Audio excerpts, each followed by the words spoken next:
This is chapter 3, part 3. We left off talking about the temperance movement and the movement towards prohibition at the national level. Let's pick up in 1880. The Women's Christian Temperance Union was formed, the WCTU, with its goal of being the total prohibition of alcohol. So this union, this association, was against 100% against consumption of alcohol, and its primary target was the saloon. So a lot of the concerns, the dislike that folks had for alcohol, and it was these organizations were, as you can tell by the title, were principally run and joined by women, because women were very not all women, but a lot of women were concerned that that alcohol was ruining the family, that you had all these men who were hanging out at saloons all the time, getting drunk, spending all their money, what little money they had, spending a lot of it in the saloons, hanging out with other guys, getting into fights, being irresponsible, and not being there for their families, coming home drunk, domestic abuse. They blamed a lot of problems seen in the family, and especially poorer families, and especially families in the big cities. They blamed alcohol for a lot of these problems. So they thought if we could eliminate alcohol, that the families would improve a great deal, that these men would become more responsible and better behaved, and everybody would be better off. That was what their thinking was like. In 1917, Congress passed a resolution prohibiting the manufacture, sale, and transportation or importation of intoxicating liquors.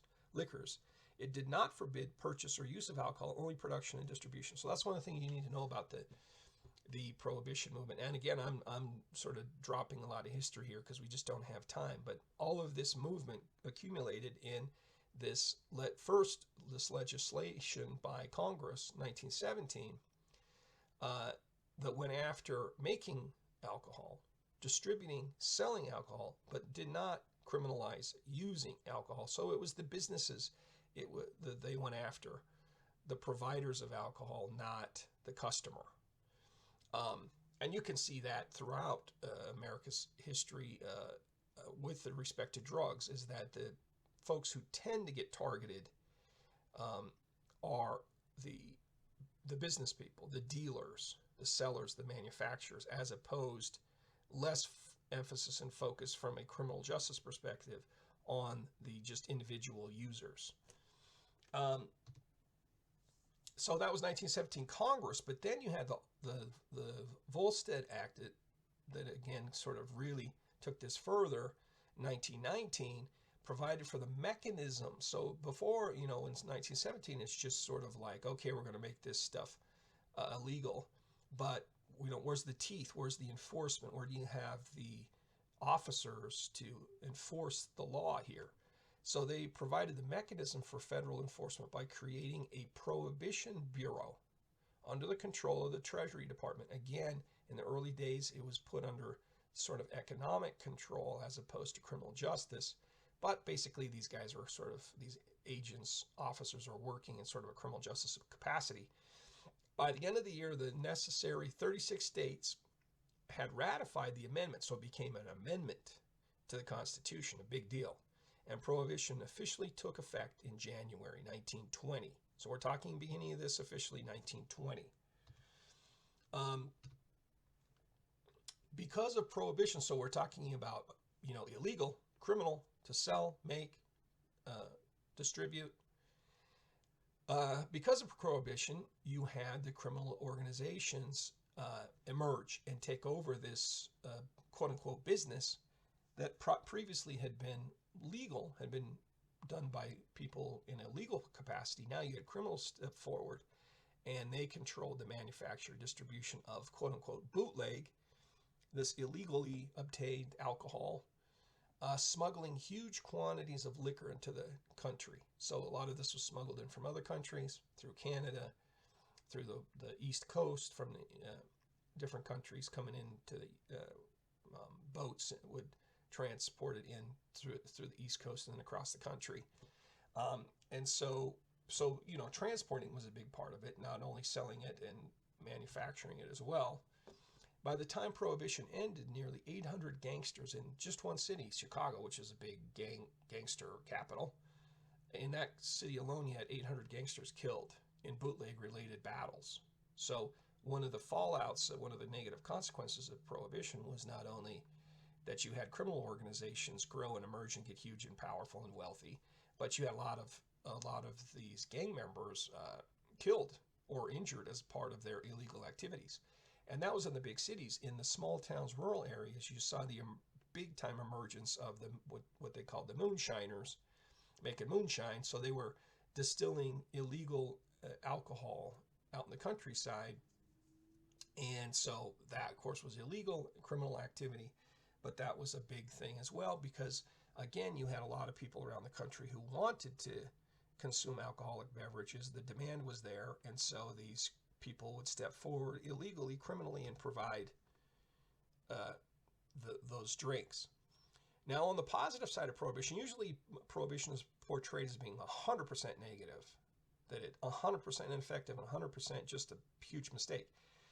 But it did have a positive side to it, which should be acknowledged, which was you did actually see during that decade plus where during Prohibition, you did actually see the number of alcohol-related deaths due to, for example, a cirrhosis of the liver caused by drinking too much.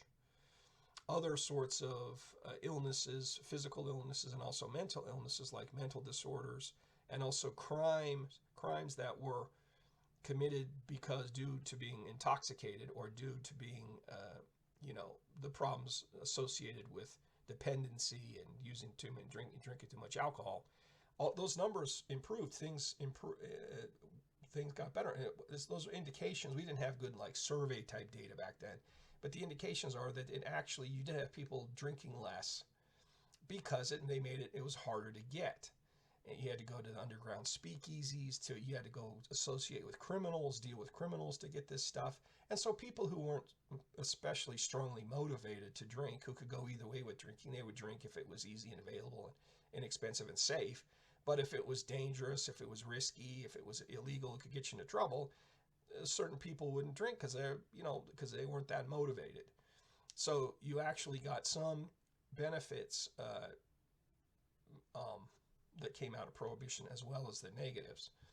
But by the end of the 20s, there was more need for federal dollars. We get the Depression kicks off in 1929, massive unemployment, massive poverty. The government underfunded, didn't have enough money to pay its bills or to help to try to alleviate the suffering of the public. So you needed more federal dollars, and they used to get a lot of the taxation, a lot of dollars from taxing alcohol. But now it was illegal, so you couldn't tax it. And so there was a push, there was a move, hey, maybe we need to legalize alcohol again because we need those tax dollars, especially during these very difficult Depression-era times. And so in 1933, so there was a growing movement towards, this Prohibition was a mistake. We got to go back to how things were because it just has not been worth it. So President FDR, Franklin D. Roosevelt, he ran for president, and one of the issues that he ran on was to get rid of Prohibition and to once again legalize alcohol. So when he won in 1933, he quickly signed the necessary legislation that became the 21st Amendment. And then it had to go to the states to be able to pass an amendment. You had to get enough states to pass it and then go through this ratification process, and it swiftly went through. So the American public had turned, and now they wanted alcohol back in a legal way, and so it was quickly ratified. Alcohol was restored as a legal commodity, and regulatory control over alcohol was returned to individual states. So the federal government got out of the business of regulating alcohol and went back to the states. And so some states were more liberal, more permissive with alcohol, regulated it, but maybe more lightly. And other states were still more anti-alcohol and would regulate it more strictly. So it went back to the states. You got more diversity. Different states would do different things. But the point is that the states were in control of that. After World War II, let's move forward again just a little bit in time. Drug-taking behavior, except for tobacco and alcohol, which were accepted alcohol now again considered to be acceptable drug to consume, except for those two, that drug-taking behavior was outside the mainstream of American life. So people, all these drugs that were out there were seen as being something, that people just didn't do, not appropriate, marginal sorts of behavior. Congress became convinced that penalties for illicit or illegal drugs that were too lenient. So you begin to see post-World War II a gradual turn again, or turning against these drugs that had been out there and had been to some extent not regulated very much historically, but there's that feeling got stronger against these drugs, and that the approach maybe had been too lenient. So basically the sort of attitudes of prohibition of, well, we need to be relaxed more with alcohol, that people didn't carry over that sort of relaxation attitude when it came to these other sorts of drugs. They actually got more hardened against these other sorts of drugs. So you had federal legislation in 1951, 1956, increased the penalties of previously enacted marijuana and narcotics laws, and they lumped together. You see this interesting lumping of marijuana and heavy drugs, that even though marijuana, if you look at the evidence, is a much less harmful drug in its effects than, say, heavy stuff like heroin, like some sort of opiate. But marijuana was lumped together kind of in with these other drugs, and they started to do things like a minimum sentence of a 2-year imprisonment was mandated for first-time offenders, and up to 10 years imprisonment for repeat offenders. The sale of heroin to individuals under the age of 18 was made a capital offense, meaning that you could be executed. You could be killed by the state if you were selling heroin. So that you could see that a lot of times these laws are a reflection of public opinion, especially public opinion of people who are powerful, of the people who run the country. The elites in the country saw these drugs as being serious and wanted to get more serious, get tougher in terms of laws towards this drug, towards drug dealing in particular. The basis of these laws was the belief that strict gun laws and an increase in drug law enforcement would curb future drug demand. So it was the idea of how do we convince folks to stop using these drugs and to stop selling these drugs? Well, you got to get tough. If you convince people it's not worth it, then they'll stop. They'll stop using, they'll stop selling, stop trafficking. That was the idea. That sort of approach really sort of was kicking in the years after World War II. During the 60s, a large cohort of middle and upper class young people was challenging many accepted cultural norms and established hierarchies. So now we move into the 60s. And see, what you see in the 60s is kind of a countercultural move, where that you can see that in the 50s, very, very strong anti-drug attitude.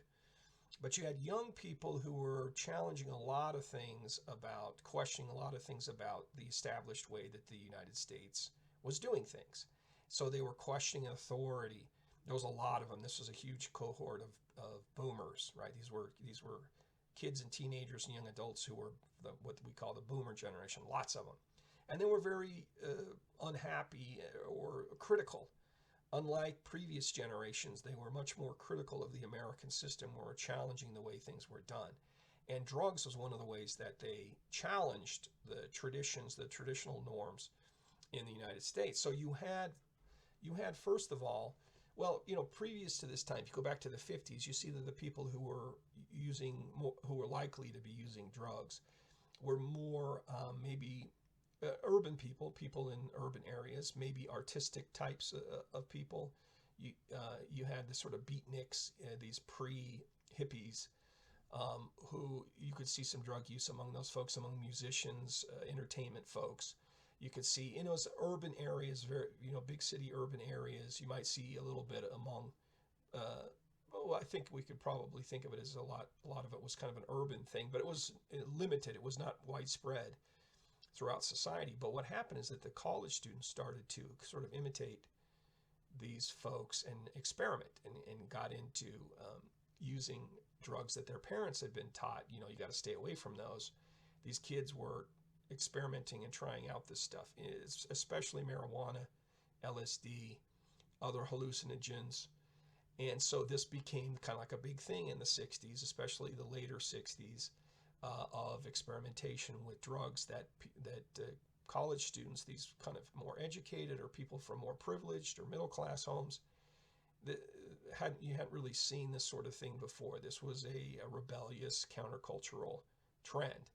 And you saw it first of all among the college students, but then it kind of drifted down to people who didn't go to college, working class people, and also teenagers, high schoolers, people in high school, maybe, the younger people imitating the college students, or it's spreading out from the college students. And so that's the sort of the trends you get in drug use. And the heroin abuse increased across the country in the early 1970s. Up to 15% of the American troops returning back from Vietnam had been heroin abusers. So it drifted into the military. It drifted into the Vietnam War experience. And so again, it's another way that you see young people of different stripes, different backgrounds, using even very heavy hard drugs like heroin during this period of time. We'll continue on with this in the next segment.